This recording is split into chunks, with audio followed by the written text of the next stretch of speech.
Everybody, welcome back to the Hobby Homestead. Today is a bit of a random garden task day, just harvesting some beans and some tomatoes. I can't believe we're only harvesting cherry tomatoes still.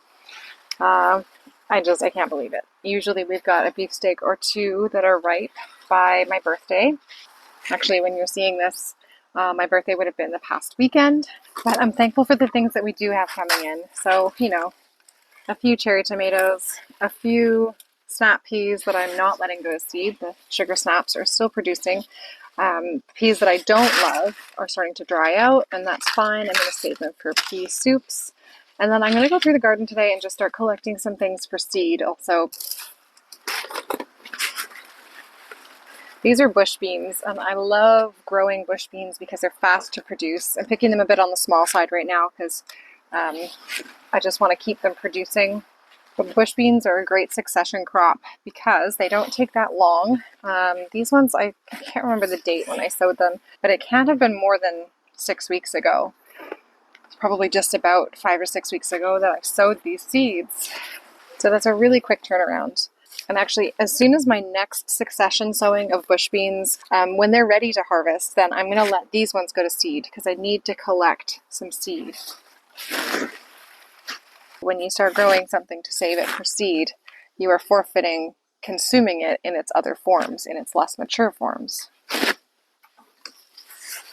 I love growing a variety of colors of beans, mostly because they're pretty on the plate, but also because it makes it easier to harvest when you've got something colorful like a purple bean. Even yellow beans can be a little bit easier, but I find just straight green beans are the exact same color as the stems, and then it becomes hard to find them in the plants. Case in point, here's one that I missed before because it is green.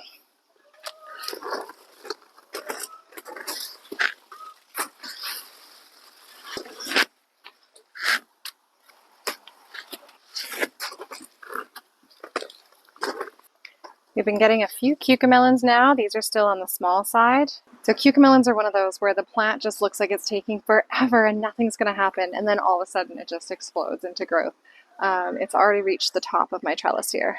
And of course the sun has come out, even though I decided to come out here with my camera because the lighting was so great just 10 minutes ago.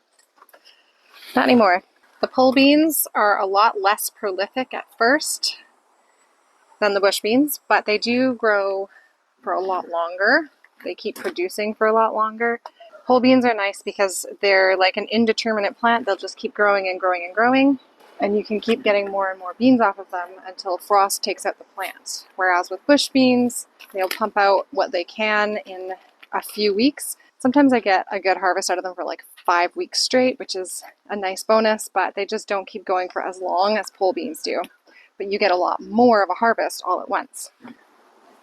These are my one variety of purple potted snow peas that are not chewy.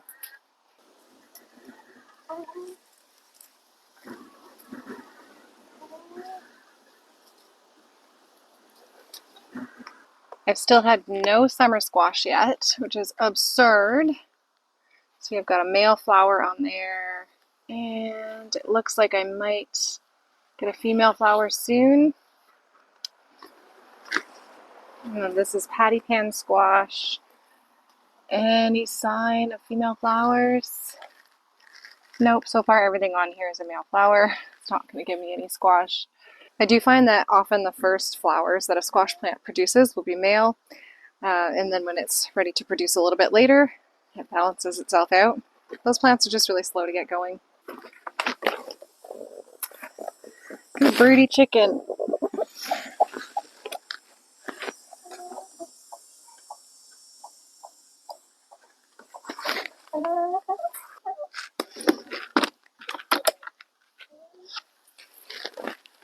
Nice little handful.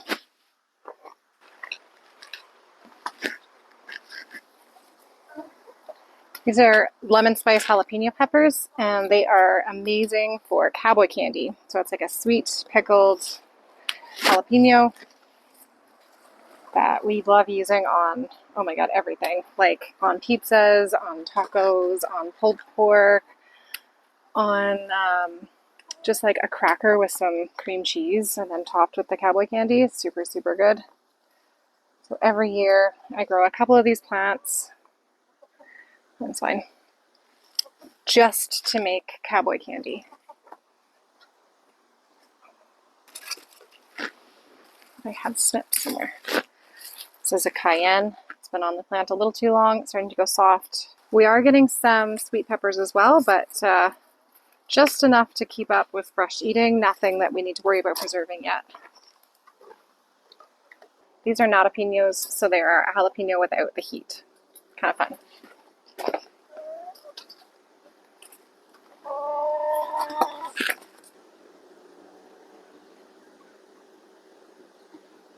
I love seeing all the teensy tiny little bees. And all the different insects that act as pollinators beyond just the big bees that we mostly notice in the garden.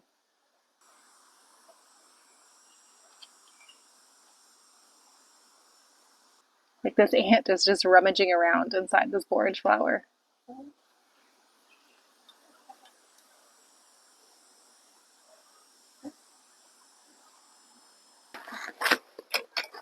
I'm going to harvest this broccoli head because it bolted, started flowering.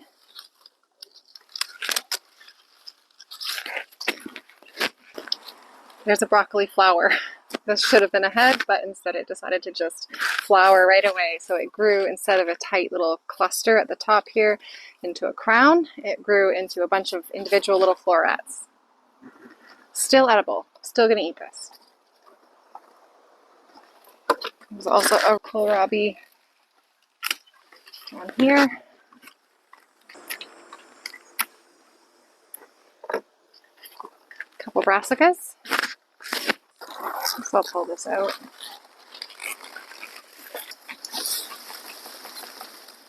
Give it to the chickens.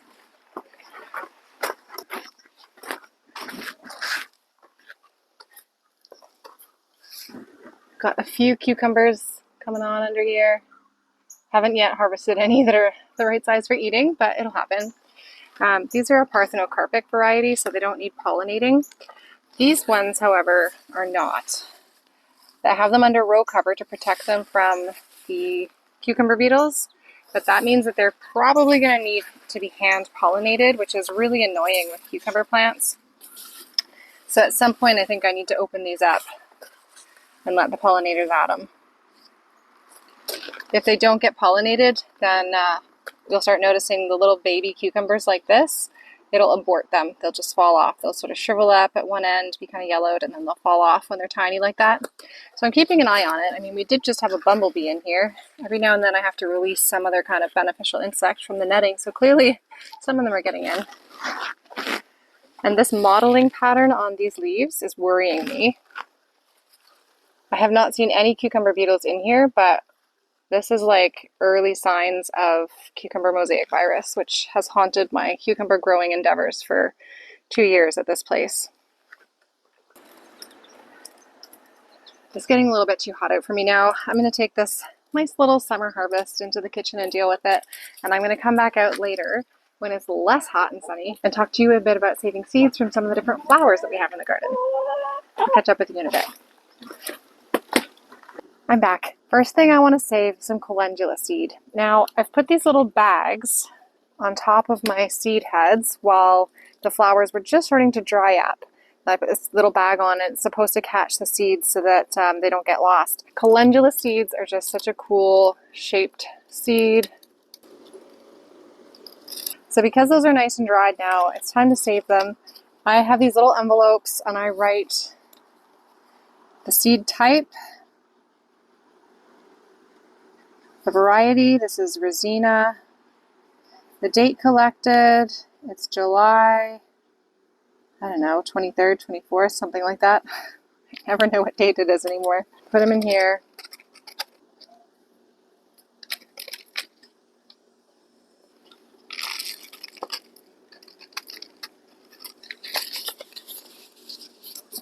And I can use this little bag to try and save some more seeds for later. So I'm going to put one on another one of the Resina calendulas. Just tuck it over like that. Pull the drawstring so the seeds don't get lost when they dry out. This buys you a little bit of time. And I have another variety here. This is a strawberry blonde calendula. You can see this is when it's like in fresh bloom, and then this is when it is drying out. There's another one right here. The petals are all dry, falling off. These green things are the immature seeds, and I'm going to put them in a little baggie so that when they do dry up, if they fall off, they get caught in this little bag. So calendula is super easy to save seeds from, and it just keeps on growing throughout the season. So you have like 100 chances throughout the growing season to collect seeds from them. Also, if you don't want to save the seeds, or if you do, just deadhead them.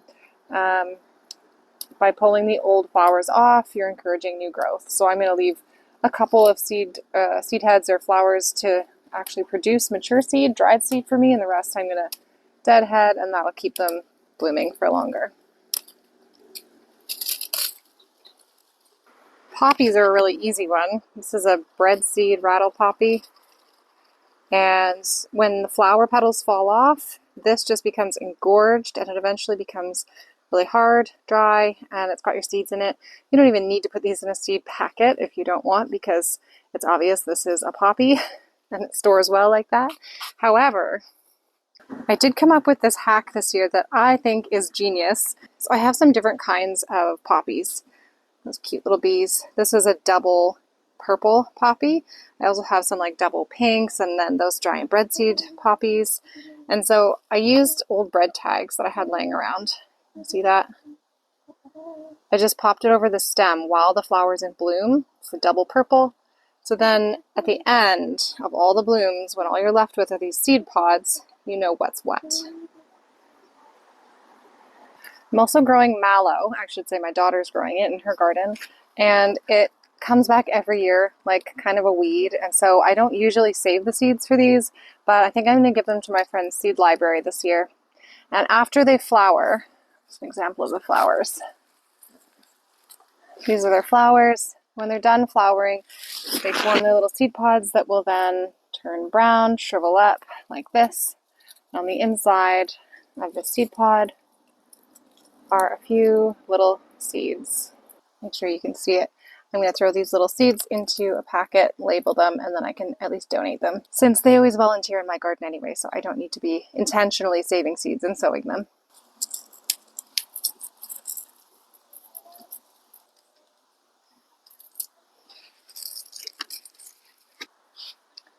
The snapdragon here in front of me, I'll be saving seeds from as well, but I do that later in the season. These aren't going to start to dry up until mid-August.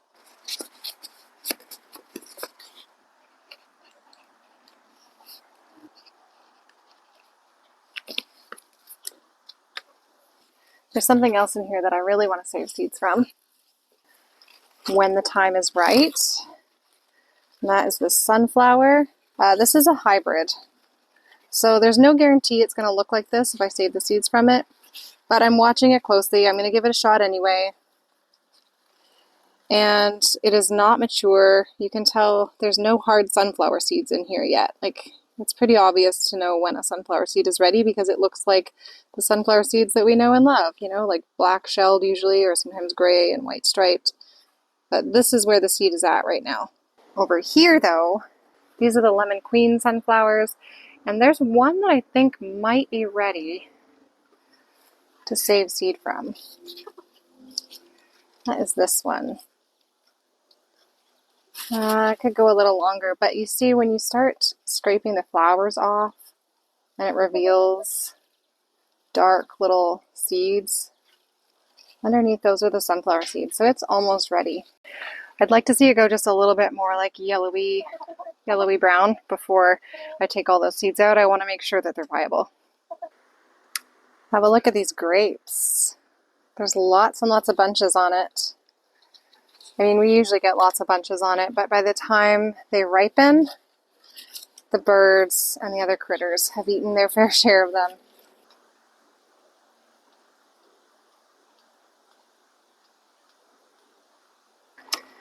Now is also the time I'm starting to let lettuces go to seed. So this lettuce has bolted and I've only saved one out of this whole bed to go to seed because they don't need to cross-pollinate with other lettuces.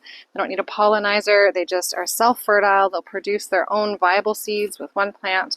And I just brought it out of the insect cover here because it's going to keep getting taller. When a lettuce bolts, it gets ridiculously tall.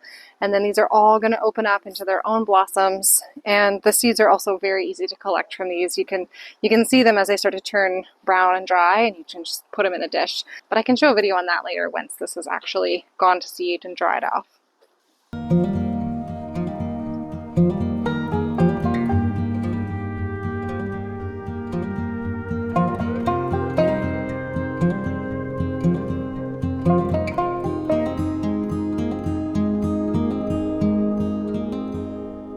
There's only one seed left in the garden for me to harvest today, and that is rhubarb seed. I don't usually start rhubarb from seed. I did once. I much prefer to get it from divisions from somebody else's rhubarb plant.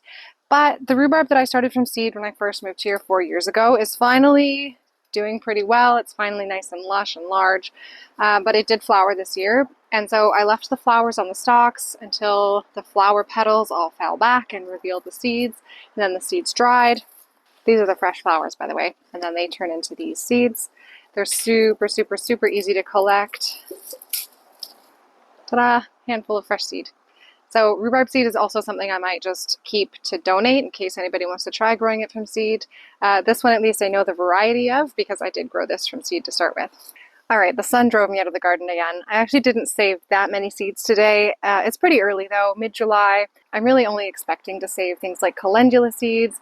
Usually there's an early lettuce that's bolted and ready to collect seed from, but this year we're a little bit later on that too. Let me know in the comments if there's anything that you want to know how to save seed from, anything in the vegetable garden or like really common flowers. I'm not a flower expert, but I grow a lot of different flowers here, a lot of native flowers as well. So yeah, drop me a line if you want some video footage of harvesting different things throughout the season, and I'll try to make sure I capture that. If you liked this video, give it a thumbs up. If you like this kind of content and you haven't subscribed to my channel yet, please consider subscribing. I'd love to have you around. I'm hoping to have this nice little community in the comments where we can share our ideas back and forth, compare notes. And as always, I hope that you'll come and grow with us.